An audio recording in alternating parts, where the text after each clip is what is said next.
듣지 아니하면 나의 심령이 너희 교만으로 말미암아 은밀한 곳에서 올 것이며 여호와의 양떼가 사로잡힘으로 말미암아 눈물을 흘려 통곡하리라. 너는 왕과 왕후에게 전하기를 스스로 낮추어 앉으라.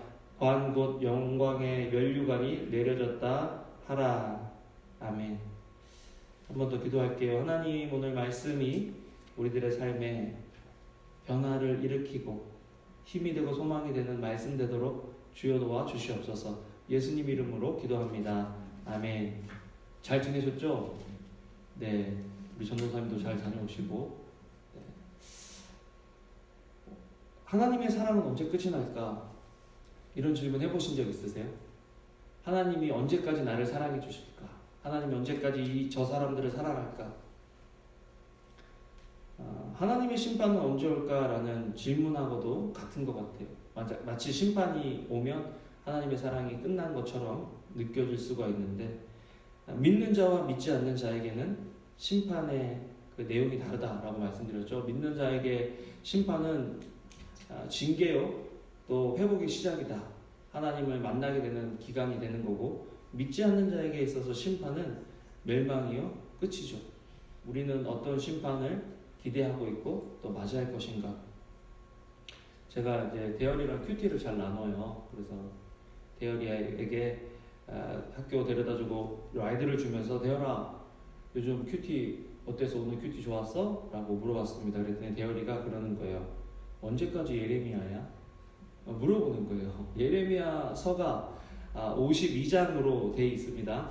52장으로 되어 있는데 그때가 오늘 본문이 13장이잖아요. 그러면 4분의 1 정도를 한 거예요, 큐티를.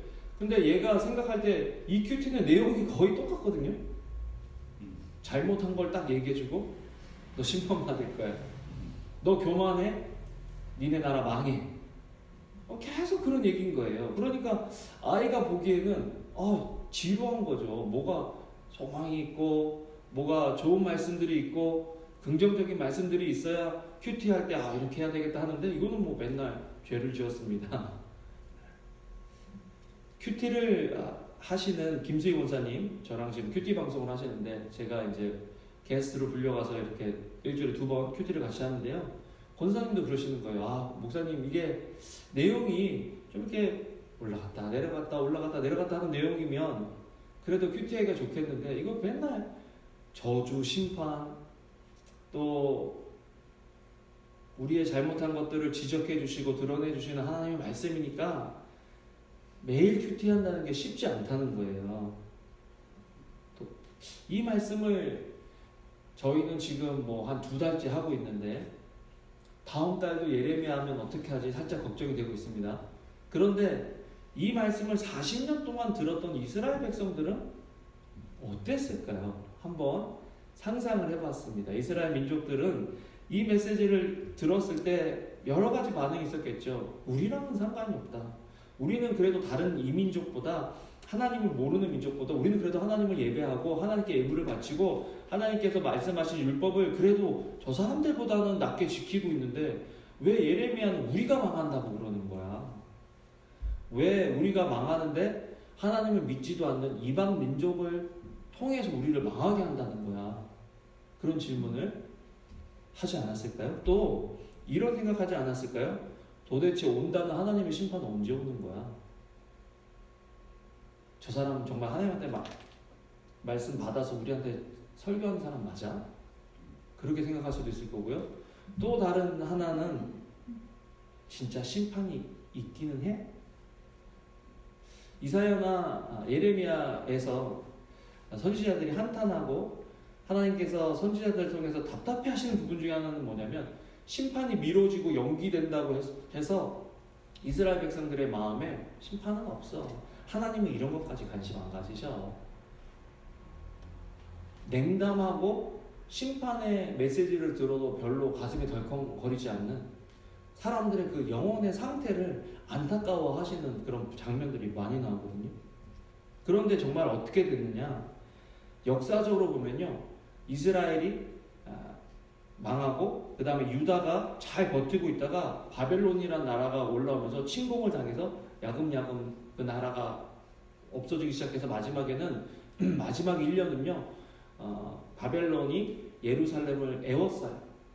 그리고 공격을 해서 1년 만에 함락을 시킵니다. 대단한 것은 뭐냐면 이스라엘도 대단한 나라예요. 왜냐하면 그 당시에 바벨론한테 무릎 꿇지 않은 나라가 없었는데 그 조그만 나라가 조그만 성에서 1년을 버티는 거예요. 그래서 나중에 다시 성전이 건축되려고 할 때, 예루살렘 성벽을 다시 세우려고 할 때 주변에 있던 사람들이 왕에게 상소를 해서 이스라엘 백성들이 어떤 사람인지, 이 유다 사람들이 어떤 사람인지 역사를 한번 봐라. 이 사람들은 아주 그냥 항복 잘 안 하고 기질이 강성들이라 이 사람들 다시 이렇게 세우면 안 된다라고 할 정도로 아주 강한 그런 민족이었죠. 그렇지만 하나님의 말씀대로, 하나님의 약속대로 이스라엘은 무너져. 유다는 무너지죠. 근데 참 이스라엘이 하나님의 이 경고를 듣고 돌이켰다면 어땠을까 하는 생각을 해봐요. 당시에 예레미야만 하나님 말씀대로 살지 않으면 무너진다라고 얘기했지, 거짓 선지자들은요, 야, 무너지지 않을까? 우리가 하나님의 백성인데 우리는 멸망하지 않아. 거짓 예언을 한 거예요.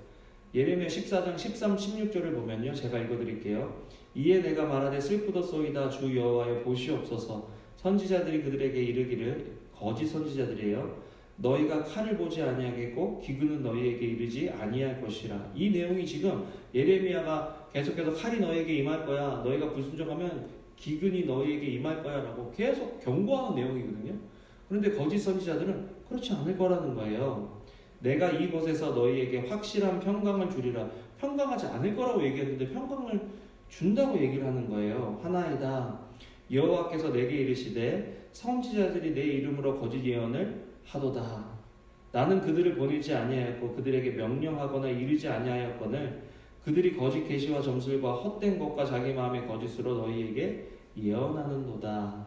그러므로 내가 보내지 아니하였어도 내 이름으로 예언하여 이르기를 칼과 기근이 이 땅에 이르지 아니하리라 하는 선지자들에게 대하여 여호와께서 이와 같이 말씀하셨노라. 그 선지자들은 칼과 기근에 멸망할 것이요 그들의 예언을 받은 백성은 기근과 칼로 말미암아 예루살렘 거리에 던짐을 당할 것인즉 그들을 장사할 자가 없을 것이요 그들의 아내와 아들과 딸이 그렇게 되리니 이는 내가 그들의 악을 그 위에 부음이라. 안 망한다는 거예요.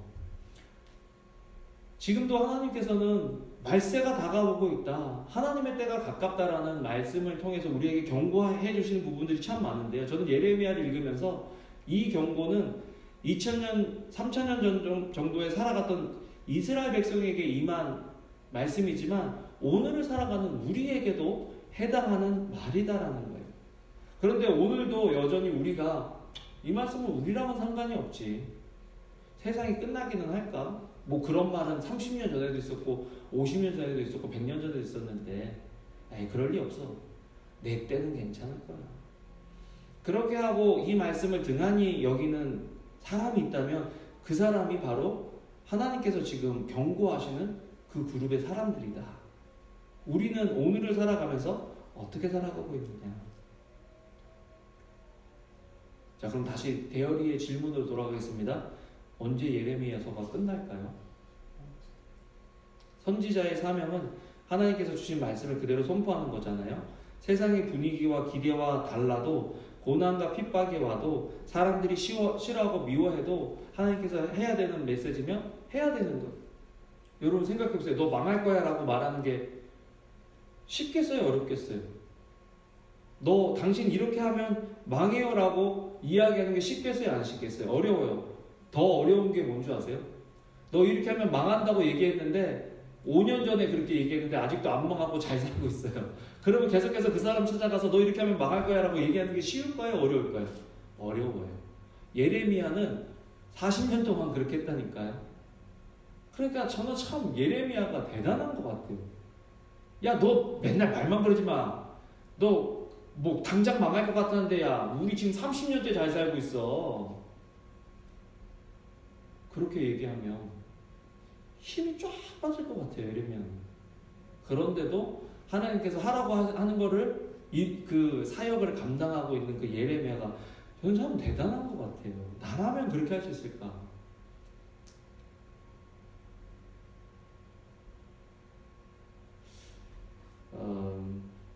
예레미야서가 끝나는 부분을 보면요, 재밌어요. 예레미야서가 끝나는 부분은 사실은 예레미야의 경고의 대부분은 이스라엘 백성들의 죄를 드러내는 거였다면 그 중간중간에 회복에 대한 소망을 잠깐 주세요, 하나님께서.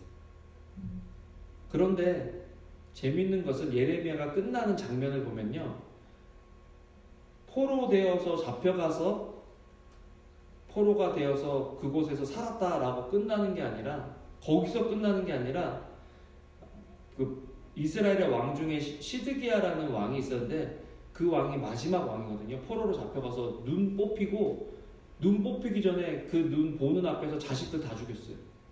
그리고 그 눈을 뽑았어요. 그러니까 그 눈이 있을 때 마지막 본 게 뭐예요? 자기 자녀들 죽는 모습이었어요.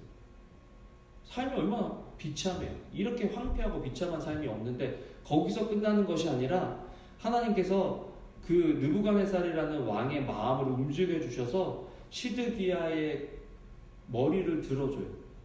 다른 잡아왔던 왕들보다 시드기야를 더 높여줘서 시드기야와 그 느부갓네살 왕이 식사할 때 같이 먹고 같이 교제하는 걸로 회복시켜줘요. 저는 참 예레미야서의 이 부분이 의미가 있다고 생각해요.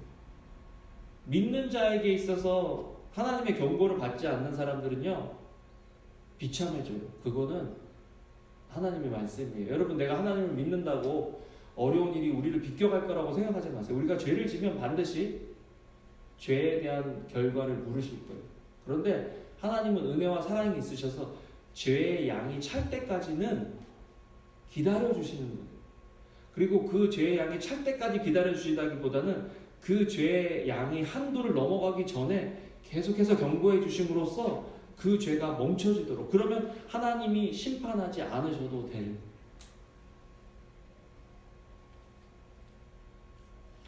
이 꽃 보이세요? 우리 교회 웬 꽃이냐? 이게 무슨 꽃이냐면, 저희가 그 빌 아저씨라는 분, 그 천국 환송 예배를 교회에서 했어요. 교회에 전혀 연고가 없는 분인데 갑자기 연락이 와서 우리 교회에서 천국 환송 예배 해도 되겠냐? 하십시오. 그래서 도와드릴 거 다 도와드리고, 아마 꽃은 우리 교회에서 해드릴 거예요. 이 꽃은. 근데 그 아저씨가 어렸을 때부터 술에 쩔은 알코올릭 아저씨예요. 63세에 돌아가셨는데, 그래서 결혼해서 자식을 낳았는데 계속 알코올릭이 있으니까 이혼을 하는 거죠. 이혼을 해서 계속 망가진 삶을 살다가 43살 정도 될 때, 40살 정도 됐을 때 이렇게 살면 안 되겠다는 그 생각 하나가 들어온 거예요, 이 아저씨에게. 그래서 그 아저씨가 리헵 센터에서, 요즘은 리헵 센터도 있지만 이렇게 자기가 변화되길 원하는 사람들, 그렇게 알코올릭 중독에 있는 사람들은요, 가족들이 다 버려요. 관계가 단절이 돼요. 왜냐하면 가족들이 이 사람들을 돌볼 수 있는 능력이 안 되니까. 또 중독됐을 때 어떤 짓을 할지 모르기 때문에 관계가 다 끊겨요. 그러니까 이 아저씨 장례식에는 가족들이 아무도 안 왔어요. 가슴 아픈 일이죠. 저희 가족들이 다 왔어요. 저희 가족들도 오고 서목사님이 말씀 전해주시고 그렇게 했는데, 이제 그 아저씨가 올 때 그 아저씨를 도와주던 사회복지사 아줌마가, 선생님이 이 장례식을 다 주관하는 거예요. 자기 사비를 들여서. 참 훌륭하죠. 교회 안 다닌 지 15년이 됐다는데 그렇게 훌륭한 일을 하더라고요. 그런데 이분이 저한테 그러는데, 목사님, 이게 오는 전문객들이 좀 험상궂은 사람들이 많을 거예요. 위험한 사람들이 많을 거예요. 이상한 사람들이 많을 거예요. 왜냐하면 이 아저씨 친구들은 다 리헵 센터에 있는 사람들인 거예요. 그러니까 별의별 사람들이 다 오는 거예요. 여러분, 중독에, 굉장히 심한 중독에 있는 사람들도 올 거고, 이제 막 중독에 걸려가지고 좀 멀쩡해 보이는 사람도 올 거라는 거예요. 근데 진짜 여기 보니까요, 어떤 사람들은 너무 멀쩡해요. 우리랑 똑같아요. 이 사람이 중독이 있다 아니다 생각을 못할 정도로 멀쩡해요. 근데 어떤 사람은요 너무 업이었어요. 젊었을 때 잘생겼을 것 같은데 이빨도 2개 정도밖에 안 남고 걷는 것도 힘들고 얼굴도 완전히 사갑고 몸도 막 걸어 다니는 게 이상해요. 그러면서 저는 유다 민족을 생각해 봤어요. 자기들이 생각할 때 자기들은 멀쩡하다고 생각하는 거예요. 자기들이 생각할 때 자기들은 괜찮다고 생각하는 거예요. 자기들이 생각할 때 자기들이 컨트롤할 수 있다고 생각하는 거예요. 자기들이 생각할 때 자기들은 이 상황을 이겨낼 수 있다고 생각하는 거예요. 그런데 리앱센터에 올 때 가장 먼저 조건은 뭐냐면요. 나는 이 문제를 해결할 수 있는 능력이 없어 라고 인정하는 게 리헵의 첫 번째 단계라고 그러더라고요. 하나님이 지금 40년 동안 리헵이 필요한 유다 사람들을 향해서 너 죽을 거라 라고 얘기하는 게 뭐냐면 하나님께서 삶에 만들어 놓으신 원리는요. 죄를 지으면 죄를 계속해서 지으면요. 처음에는 내가 죄를 짓는 것 같지만 나중에는 죄가 나를 이끌고 가요. 사망으로. 봤어요. 그 아저씨들. 처음에는 자기가 술을 마시지만 나중에는 술이 그 사람들을 마시는 거예요. 그 사람들의 인생을 마시고 그 사람들의 꿈을 마시고 그 사람들의 관계들을 마셔서 나중에는 다 단절이 돼버리는 거예요. 하나님은 그렇게 데미지를 입기 전에 너희들이 그렇게 나의 형상으로 만들었는데 나의 형상을 잃어버리기 전에 돌아오라고 40년을 계속해서 말씀해 주시는 거라는 거죠. 그러면서 나는 갑자기 예레미야서가 그 그림으로 이해가 되는 거예요. 너무 안타까운 거예요. 나이 많은 사람도 왔지만요. 어떤 애는 이제 갓 19살인가 봐요. 이제 트리뷰시라 그래서 그 사람에 대해서 잠깐 기억에 남는 거 이렇게 얘기하는 게 있잖아요. 걔가 왔어요. 걔가 나와서 이렇게 얘기하는 나는 빌 아저씨를 본 지가 그렇게 오래되지 않았지만 나에게 아빠가 있었다면 빌 아저씨 같은 사람이 내 아빠였으면 좋았겠다. 걔는 태어나면서 아빠가 누군지 모르고 태어난 거예요. 마약 중독인지 알코올 중독인지 모르겠는데 중독이 있어서 리헵에 왔다가 이 아저씨를 만난 거예요. 그러면서 나는 이 사람이 내 아빠였으면 좋았을 것이라는 생각을 해본 적이 많다. 여러분 근데 이 빌 아저씨도 나이가 태어나서 40살까지 40살까지는 알코올 중독으로 살았기 때문에 가족들에게 버림받은 사람이었는데 어느 날 그 한 마음 어느 날 그 복음 하나가 들어온 거예요. 이 아저씨 마음에. 그래서 데미지를 입은 삶이었지만 관계들이 데미지가 되었지만 회복이 되기 시작해서 새로운 관계들이 생기는 거예요. 새로운 관계들이. 그게 복음 아닐까요, 여러분? 막 그때요. 사람들이 다 이 아저씨에 대해서 얘기하는데요. 다 울어요, 다. 난 무슨 유명한 목사님들, 굉장한, 사회 봉사자들이 죽었을 때 사람들이 와서 이 사람들이 나 이거 해줬어요. 이 사람이 나 이거 해줬어요. 하면서 우는 것처럼 이분에 대해서 얘기하는데 안 우는 사람이 한 사람도 없어요. 다 우는 거예요, 다. 은혜 받았다니까요. 그 아저씨는요, 아직까지 담배를 못 끊어서 담배를 엄청 핀대요. 삶에 데미지가 있는 거예요, 이 사람이. 죄를 지었기 때문에. 그런데 데미지를 입었어도 복음이 그 속에 들어왔을 때 그 데미지 입은 상태에서 하나님이 새로운 일들을 시작하시고 이 사람을 통해서 자기보다 더 처지가 안 좋은, 형편이 안 좋은 사람들에게 소망을 주기 시작하는 거예요. 소망.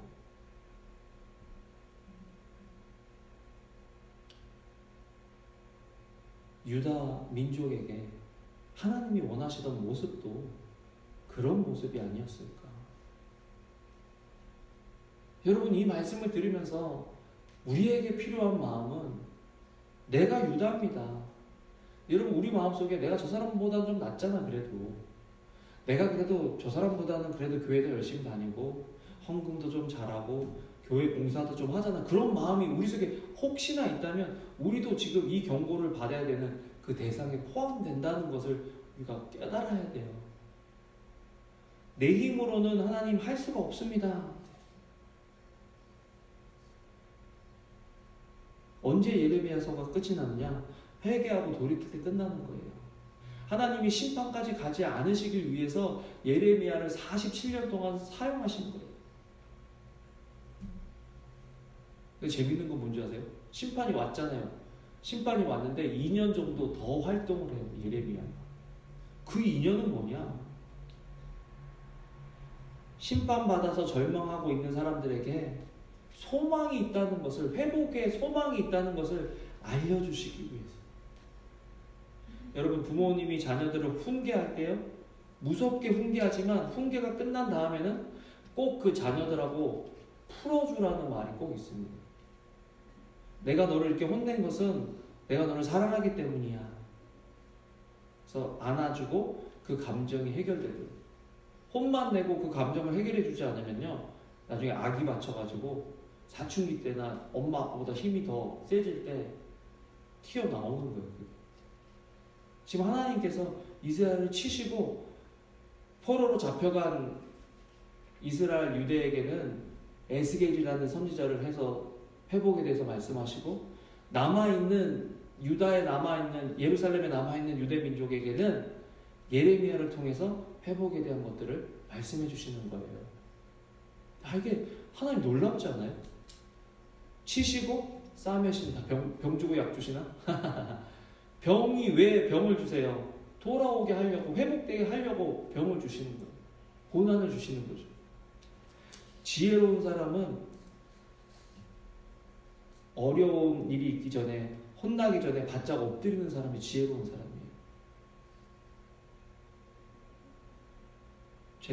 저랑 저희 누님은 어머니, 아버지한테 혼날 때 많이 맞고 혼났거든요. 근데 저희 막내는요, 엄마 아빠한테 잘 혼을 안 나요. 우리하고 똑같은 짓을 하는데 걔는 안 혼나요.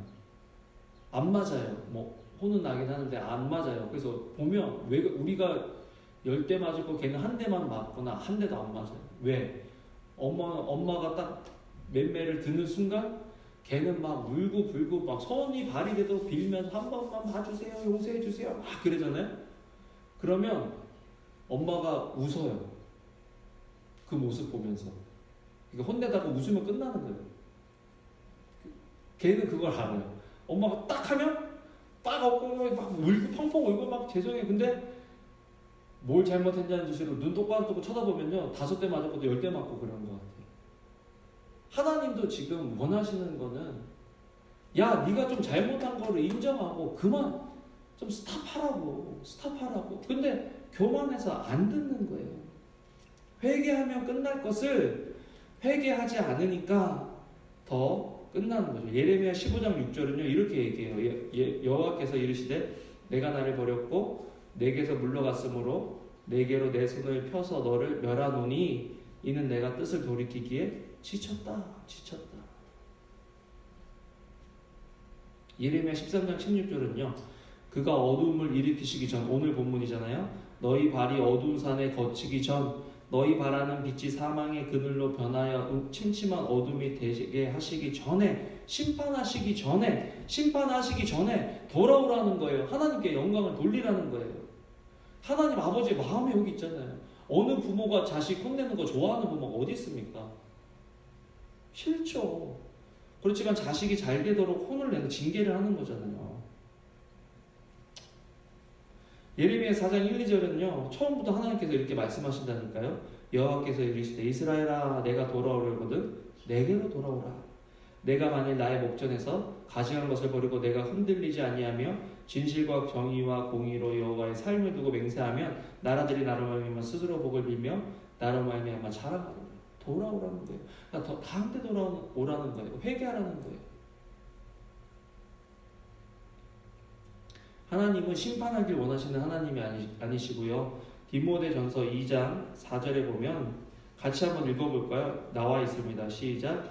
하나님은 모든 사람이 구원을 받으며 진리를 아는 데 이르기를 원하신다. 하나님은 모든 사람이 구원을 받길 원하시는 분이지, 하나님은 모든 사람이 심판받기를 원하시는 하나님이 아니시다는 거예요.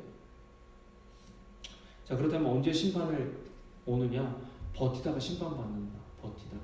버티지 말라는 거예요.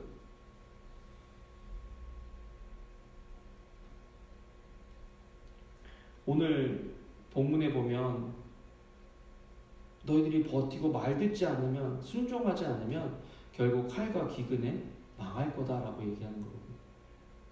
예레미야 29장 17, 19절 우리 같이 한번 읽어보겠습니다. 주보에 나오거든요. 읽어보겠습니다. 시작. 만군의 여호와께서 이와 같이 말씀하시되 보라, 내가 칼과 기근과 전염병을 그들에게 보내어 그들에게 상하여 먹을 수 없는 몹쓸 무화과 같게 하겠고, 내가 칼과 기근과 전염병으로 그들을 뒤따르게 하며 그들을 세계 여러 나라 가운데에 흩어 학대를 당하게 할 것이며, 내가 그들을 쫓아낸 나라들 가운데에서 저주와 경악과 조소와 수모의 대상이 되게 하리라.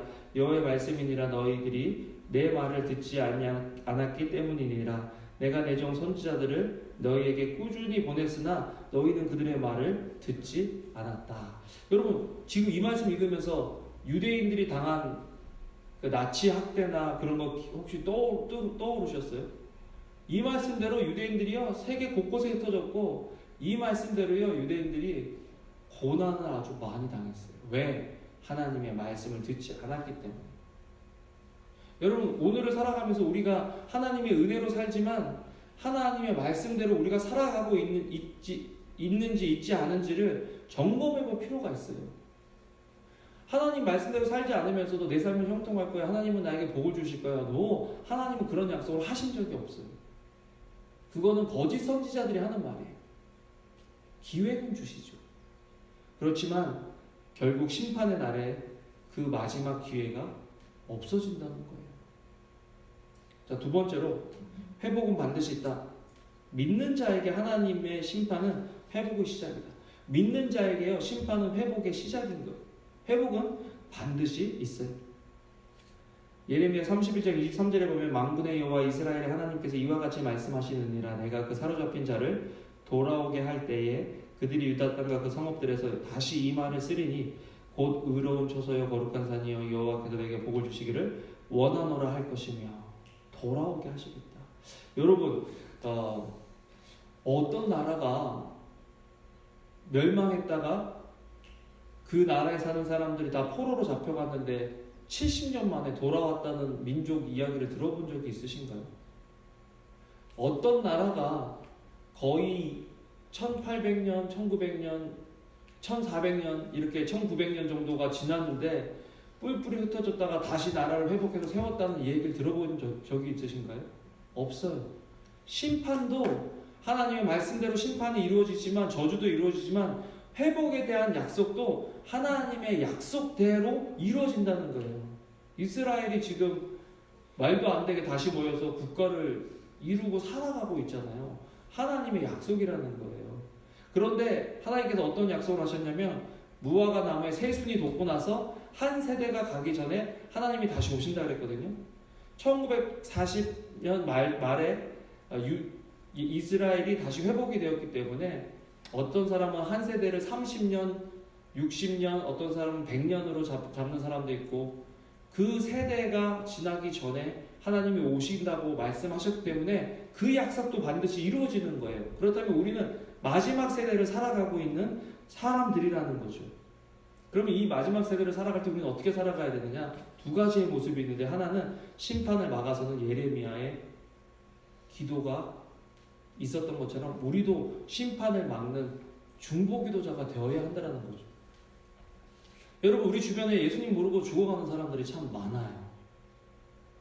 그 사람들에게 우리는 예레미야 같은 사람이 되어야 한다는 것입니다.